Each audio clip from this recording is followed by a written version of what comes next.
Hello, my name is Sequoia and I do things on the internet. So first of all, I just want to say thank you to all of my new subscribers and welcome if you're new to watching my channel. It's kind of small, I haven't made too many videos yet, but I'm really appreciative of everybody that's been watching and supporting me. You guys are amazing and you mean the world to me. Just so I can say this in the beginning, because it is the winter now and it's so rainy and wet outside all of the time, I haven't been able to get out so much to skate, and therefore making skating related content hasn't been so easy recently. I've been thinking about talking a bit about my life in Germany and Germany anyways, just because it's something that affects me and I really enjoy talking, in case you haven't noticed. So yeah, and I think I would really like to share that, but I guess I would also really like your opinion, what you guys think, if you would be interested in that kind of content, if you would rather just stick with the skating stuff. All of your opinions matter to me, so if you would like to share any content you would like to see, let me know in the comments below, and yeah, I'll get around to looking at them and putting together, constructing content around that. So yeah, but I still wanted to make some skating related content for today anyways. So today I'm going to be telling the horror story of me teaching my friend to skate. I'm trying not to give away what happened. You might already know what happens, you could probably guess, but I'm trying to keep it a secret until I tell the whole story. Also, this video might be kind of long because I have undiagnosed ADHD and I really suck at getting straight to the point. So yeah, it might be a part 2 or 3. I'm not entirely sure yet. We'll have to see how long the video is. So without further ado, I am going to get into the story. So basically, it kind of starts, the beginning kind of goes back to February or March 2020, so last year about this time. I went home on break to visit my family in America, and basically that was when the coronavirus, COVID-19, was officially first declared a global pandemic and everyone was losing their minds and everybody was like, oh my gosh, a lockdown! If only we knew. But yeah, basically that was when that first happened. I was just living at, visiting home with my family, and where I live in my specific neighborhood in America, we live in a weird area where they don't come by and pick up our trash. We have to drive 5-10 minutes down the road to the dump and take our trash ourselves. It's just weird. We live in 2 different counties technically, and both counties are like, you're not our problem. So we take our own garbage to the dump, and basically because there's nowhere to go because of the global pandemic, basically we just kind of went anywhere my mom went because we were so bored. So one day my mom was going to the dump and me and my little brother didn't have anything else to do, so we hopped in the car because we were like, yes, somewhere to go. And we got to the dump, my mom got out and starts throwing the garbage in the dump. Me and my brother sitting in the car like we usually do. And I kind of like look over my shoulder and see 2 pairs of skates sitting beside the dump. And just so I can clear this up, they weren't inside the dump. I did not have to crawl in the dumpster to get the skates. A lot of people, when they don't want things anymore, they just leave their things beside the dump and someone else can pick it up for free. So I saw the skates sitting beside the dump. There was a bigger pair and a smaller pair. And like I saw them, they registered in my mind. And then I was like, oh my gosh, 3 skates. And I like threw the door open and I like run off all the way down to the dumpster and like I'm looking at the skates and everything. And as soon as my brother sees me fling the car door open, he jumps out the car and he runs down and we're looking at the skates like, free skates! This is like Christmas! And we take the skates back to my mom's car. My mom's like, you're not putting those in my car, they may have bugs in them. And we didn't care, we just put them in there anyways. And we took the skates home. I was really excited because I knew there was a big pair and a small pair, and I was really hoping that the big pair would fit me and the small pair would fit my little brother. I got home and the big pair did not fit me, but the small pair fit my little brother just fine. The only issue was he already had skates in the exact same size, and they were the same kind of skate as well. There was nothing really special one compared to the other. So I was like, maybe I can take one of the smaller pairs back to Germany, and all of my friends have smaller feet than me, so maybe I can teach one of my friends to skate, and that's what we can do during the lockdown, and we won't be so bored all the time. So I was super psyched because essentially every time I skate, I'm always skating alone because nobody else I know very personally skates as well. And it's nice sometimes, but sometimes it's kind of lonely. It's nice to have a community. I was in the marching band in high school, and I was used to doing group activities with people, and I liked skating because I could do it on my own, but I also missed the aspect of including other people in with me. So basically, I asked all of my friends, does anybody want to skate with me if I bring these skates back to Germany? And my friend I was living with at the time, and we still live together now, we just have a different friend that also lives with us now. I guess technically we live with her, doesn't really matter. She said, oh yeah, bring the skates, I would learn with you. So I was like, yes.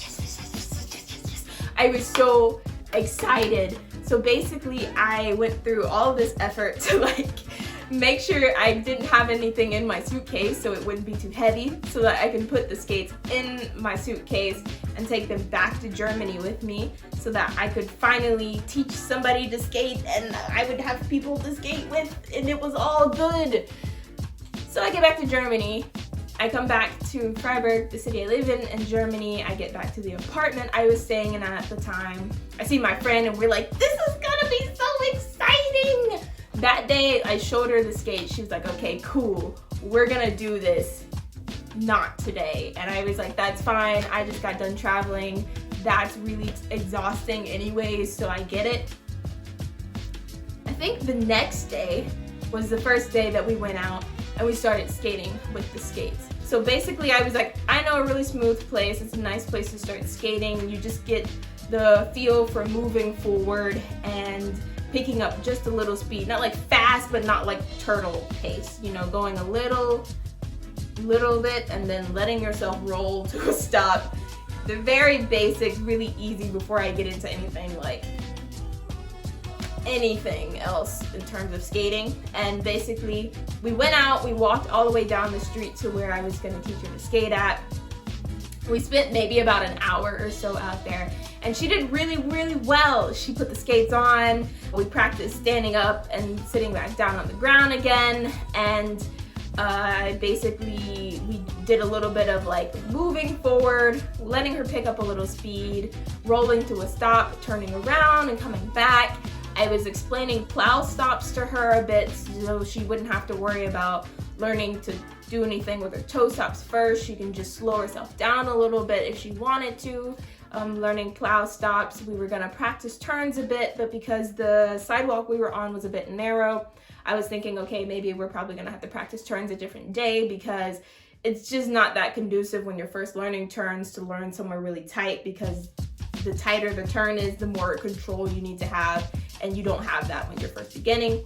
But basically the first day went like really well, and I forgot this part of the story because honestly I just kind of forgot. When I came back to Germany, I had pads. Like, I was in the mind frame that I wanted to skate at the skate park, but I never just got out there yet. But I had already bought knee pads and wrist guards and everything. So I had pads, but my friend, she's a little bigger than me and she wouldn't have fit in my pads, so I couldn't just say, hey, wear my pads, I don't need them right now because I know I'm not gonna fall.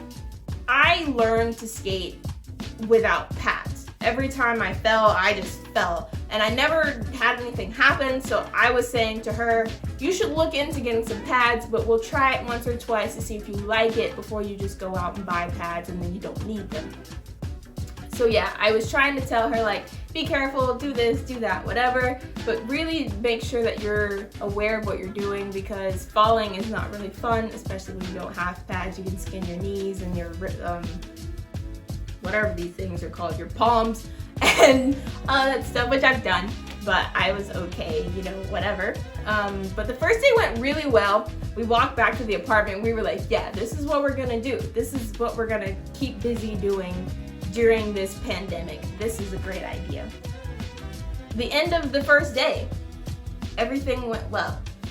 Start of the second day, we get up, we're like, okay, yeah, we're gonna go out, we're gonna skate a bit. So we get the skates, we're walking down the street. And instead of skating on the actual sidewalk, we were beside a school that was closed because of the pandemic.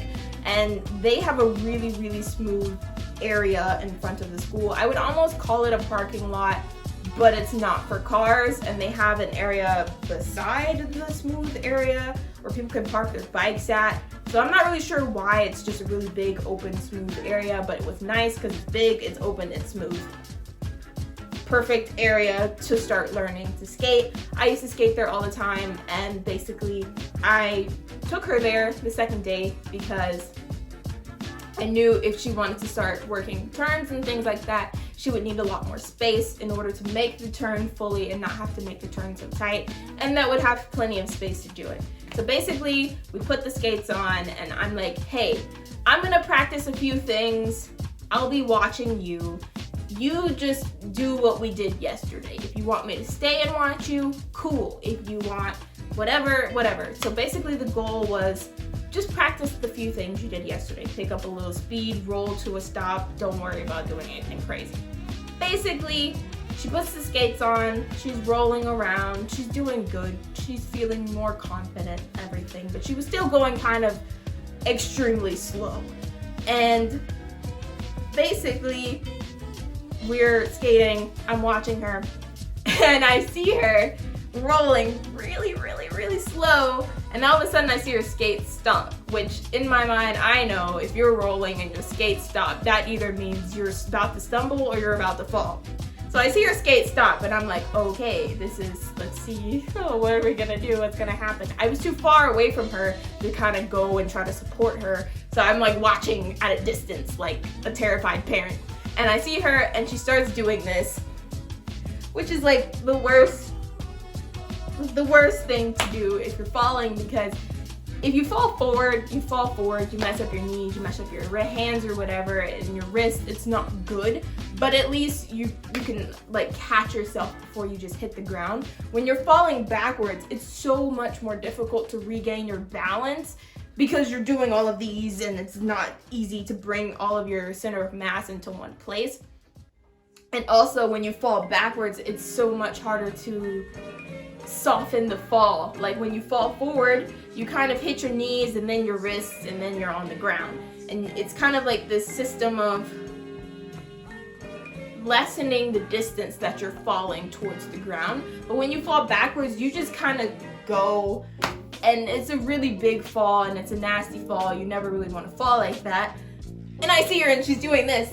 I'm like, no, you can do it. Save yourself. Don't fall like that. And she falls. And she falls backwards. And the way that she fell, I like have it burned into my memory of like, she's falling.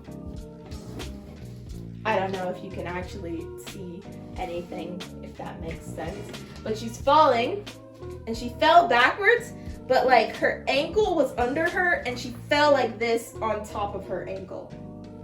And I had fallen like that. Yeah, I had fallen like that maybe once or twice in my skating. I'd see my little brother fall like that once or twice in my skating. So I didn't really think much about it. I was just like, ugh, that's not a good way to fall, but it's okay, you know? Everything's fine. So I roll up to her, and I'm like, hey, is everything okay? Are you okay? And she's like, she's like horrified. And I'm like, just calm down, everything's fine. And then she starts like freaking out, and she's like, not hyperventilating, but like really like you could tell something's wrong. And I'm like, okay, let's just be calm, let's breathe a bit.